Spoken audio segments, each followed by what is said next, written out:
नमस्कार, मैं हूं आपका दोस्त मुकेश पचौरी। हाजिर हूं आज रस के बारे में आपके साथ बहुत सारी बातें शेयर करने के लिए। रस जैसा कि शब्द है, कई बार जूस के संदर्भ में हम लोग इस्तेमाल करते हैं कि इसका रस पी रहे हो, लेकिन कई बार हम अक्सर जो गहरे ये समझ लेना चाहिए कि सामान्य अर्थ विशेष अर्थ नहीं है। जब हम गधे को गधा कह रहे हैं तो सामान्य है, लेकिन जब गधा नहीं भी है और तो कह दें गधा कह रहे हैं तो विशेष मामला है। रस विशेष है। जो जूस है वो रस नहीं है, ये जीवन के रस की बात है। कहते हैं कई बार रस नहीं आ रहा, कविता सुन रहे हैं, संगीत सुन रहे हैं, मज़ा आ गया, आनंद आ गया। अब आनंद कहाँ आया, कैसे आया? संस्कृत आचार्यों ने सदियों पहले से इस रस को लेकर बहुत व्यापक विवेचना की, मीमांसा की, और इसमें सबसे पुरोधा हैं पहले आचार्य जो कहे जाते हैं भरत। उनके नाट्यशास्त्र में इसकी व्याख्या विवेचना मिलती है। वहाँ बात नाटक को लेकर की गई थी, लेकिन जीवन के तमाम आयामों, साहित्य के तमाम आयामों तक उसको आगे बढ़ाया जा सकता है। कहीं भी जहाँ हमारे हृदय में एक तरह का भाव पैदा होता है और उस भाव का परिपाक होता है, मतलब बात सिर्फ इतनी नहीं है कि पेड़ पर फल लगा, पका भी और पक गया, इसकी खुशबू आने लगी, परिपक्व हो गया, इसकी खुशबू आने लगी। आमतौर पर बात करें, कई बार होता क्या है कि मैं मानता हूँ कि रस गहरे तौर पर बहुत बड़ा मनोविज्ञान है। हम लोग अक्सर कहा करते हैं कि जैसा बोओगे वैसा पाओगे। हमसे कोई लड़ रहा है, अगर हम लड़ने वाले जवाब देंगे तो लड़ाई होगी। याद करें लक्ष्मण परशुराम संवाद, क्या होता है वहाँ? लक्ष्मण की तीखी बातें परशुराम को और उत्तेजित कर देती हैं। वहीं राम, अगर आग में हम घी डालेंगे तो भड़केगी, और आग में अगर पानी डालेंगे तो नहीं भड़केगा, शांत होगी। तो गहरे तौर पर रस को पढ़ना, रस को समझना, मनोविज्ञान को समझना है, जीवन को समझना है कि जैसे हमें रिजल्ट चाहिए, अगर हम उसके अनुकूल आचरण करेंगे, बर्ताव करेंगे तो स्थितियां सही हों। किसी को क्रोध आ रहा है और हम जली कटी बातें कहें तो वैसी बात हुई कि हम या तो उसके जले पर नमक छिड़क रहे हैं तो उसको और क्रोध आ जाएगा, उसका रौद्र रूप देखने को मिल सकता है। और अगर हम उसकी दवा की बात करेंगे तो उसको दर्द भी हो रहा होगा, तब भी वो हमसे क्रोधित नहीं होगा, हमारे प्रति सद्भावी रहेगा। वापस लौटते हैं और वही रस की बात करते हैं। रस, जीवन में रस, संगीत में रस, साहित्य में रस। पहले हम जान लें कि रस के अवयव हैं 4। पहला, स्थायी भाव। स्थायी भाव क्या है? स्थायी भाव ऐसे भाव हैं जो हमारे हृदय में रहते हैं स्थायी रूप से, लेकिन अनुकूल परिस्थितियां देखकर जागृत हो जाते हैं। पहले के आचार्यों ने इसे 9 माना था, लेकिन बाद में खासतौर पर भक्ति काल में इसमें और जोड़ा गया और 2 और रस जोड़ दिए गए, और इनकी 9, 2, 11 मुहावरे में नहीं, लेकिन संख्या 11 हो गई। कौन कौन से हैं ये देख लें। श्रृंगार, वीर, हास्य, अद्भुत, भयानक, विभत्स, रौद्र, करुण, शांत, भक्ति और वात्सल्य। ये 2 रस बाद के हैं, लेकिन पहले के रस ये हैं, और ये कहा जाता मूल हैं। ये इनके आधार पर ही पूरी की पूरी साहित्यिक विवेचना हमें देखने को मिलती है। हालांकि आज ये भी बात है कि आज की कविताओं में हम उस तरह से रस नहीं ढूंढते जैसे हम भक्तिकाल या रीतकाल की कविताओं में श्रृंगार, भक्ति, करुण या तमाम और रस ढूंढते हैं। लेकिन इसका मतलब ये नहीं कि कविता ये नीरस हो गई है। सवाल ये कि यहाँ उसकी उपयोगिता, उसके पैमाने बदल गए हैं, नापने के तरीके होते हैं, कैसे नापा जाए चीज़ों को। तो पहले नापने का तरीका था रस। अब बुद्धि बहुत हावी हो गई है, तो बात को कैसे कहा गया वो ज़्यादा महत्वपूर्ण है, बजाय इसके कि हम रस विवेचना करें या छंद विवेचना करें। मैं आपके पास वहीं आ रहा हूँ, क्योंकि स्थायी भाव की बात है। भावानुभावेन अनुभाव संचारी संयोगाद रस निष्पत्ति। भाव, विभाव, अनुभाव और संचारी के चारों के मिलने से रस की निष्पत्ति होती है। रस की निष्पत्ति, रस का परिपक्व होना, पक जाना।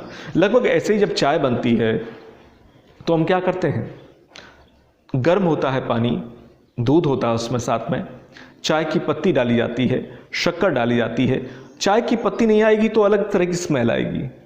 जैसे ही चाय की पत्ती डालेंगे उसके बाद उफान जो आएंगे वो अलग तरह के आएंगे, और खुशबू बताएगी कि पक गई है चाय कि नहीं पकी है।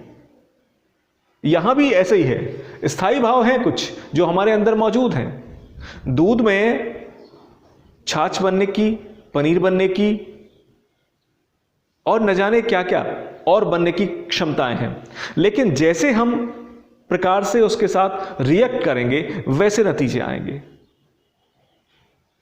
अब देखते हैं स्थायी भाव को, स्थायी भाव के बाद विभाव को, क्योंकि स्थायी भाव की हमने बात कर ली। ये वो भाव हैं जो हमारे हृदय में स्थायी रूप से मौजूद रहते हैं, लेकिन जगते कैसे हैं? इनके कारण। क्या है ये विभाव हैं। विभाव का मतलब ही है कारण। किसी को गुस्सा क्यों आया, कोई उदास क्यों है? एक गाना है, मुझे याद आता है, क्यों आसमान में चकमक करते तारे, क्यों इंद्रधनुष में रंग बिरंगे तारे, क्यों गुड़हल होता सुर्ख एकदम लाल, क्यों चकमक करता है मकड़ी का जाल। क्यों क्यों क्यों? हर चीज के पीछे कारण होता है, वैसे ही मानव स्वभाव के पीछे कारण होता है। प्रेम उमड़ रहा है तो कारण है, नहीं उमड़ रहा है तो भी कारण है।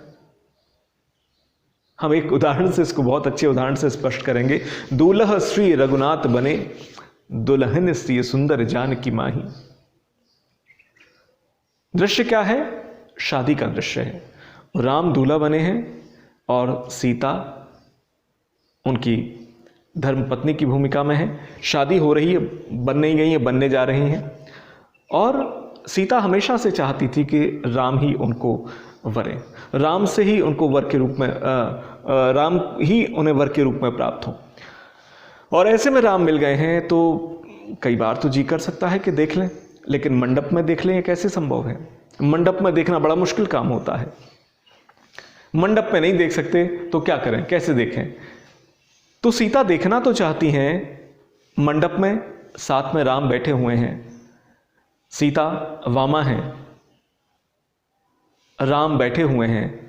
राम को कैसे देखें? देखने का मन कर रहा है, संकोच होता है। सबके सामने शादी भी हो रही तो ये थोड़ी कि घूंघट उठा के देख लें, नहीं हो सकता।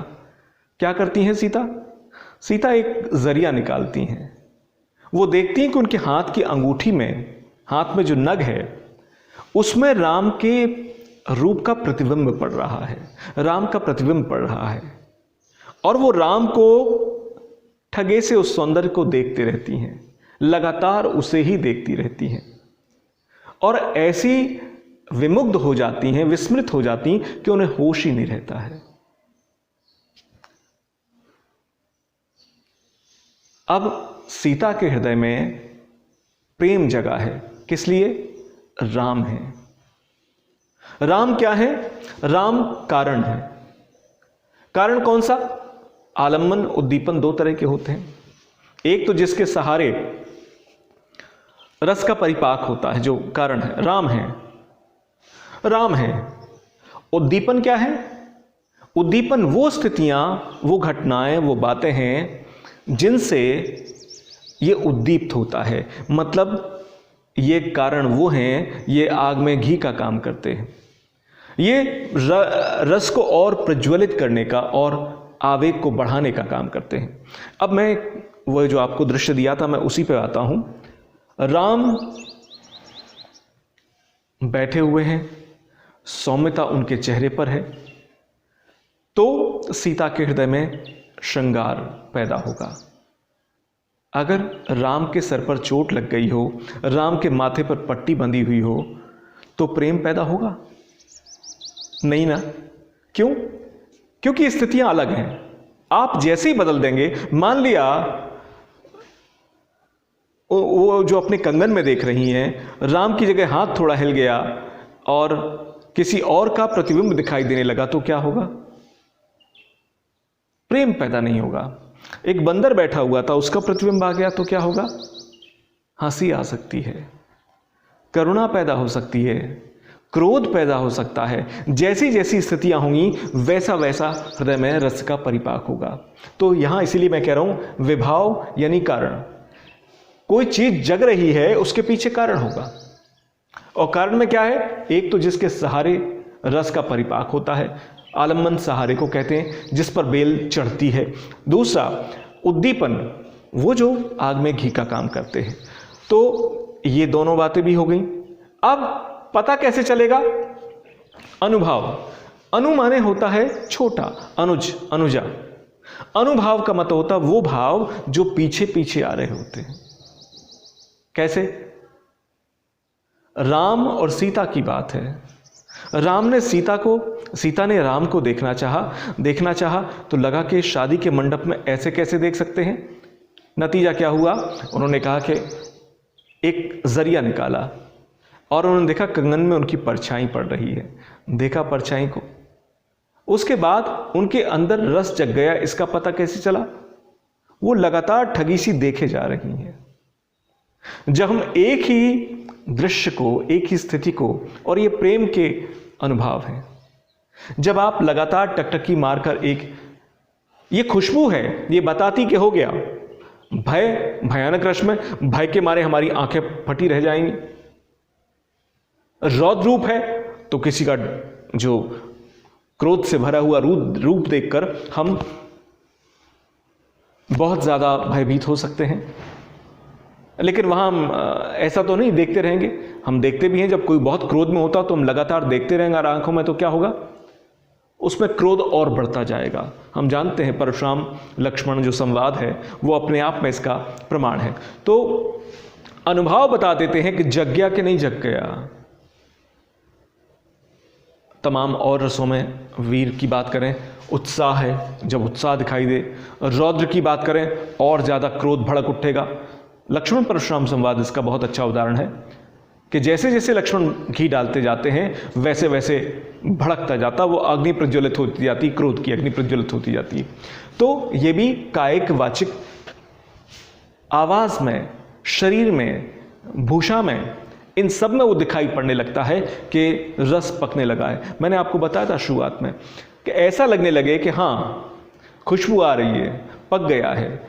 सब्जी भी रखी हो, दूध रखा हो, चाय रखा हो, पकने की, उफनने की खुशबू आ जाती। वैसे ही जिंदगी में भी भावनाओं का जो उबाल आता है, उफान आता है, पकान आता है, उसका एहसास हमें खुशबू से हो जाता है। तो अनुभव एक तरह की खुशबू है कि हाँ भाई पक गया है, पक गया है। और संचारी भाव, शब्द से ही जाहिर है, ऐसे भाव जो लगातार संचरण करते रहते हैं, आते हैं जाते हैं। ये तमाम रसों के, एक रस के नहीं है, इसीलिए इनको व्यभिचारी भाव भी कहा जाता है। ये एक के बजाय अनेकों रसों में घूमते फिरते रहते हैं। इनका एक से कोई वास्ता नहीं है। एक के अलावा अनेक रसों में जाएंगे और जाकर वापस लौट आएंगे। हम और भी बातें करेंगे संचारी भाव के बारे में और अनुभवों के बारे में बातें करेंगे, लेकिन आज रस और उसके अवयवों के बारे में इतनी ही बात। बहुत बहुत धन्यवाद।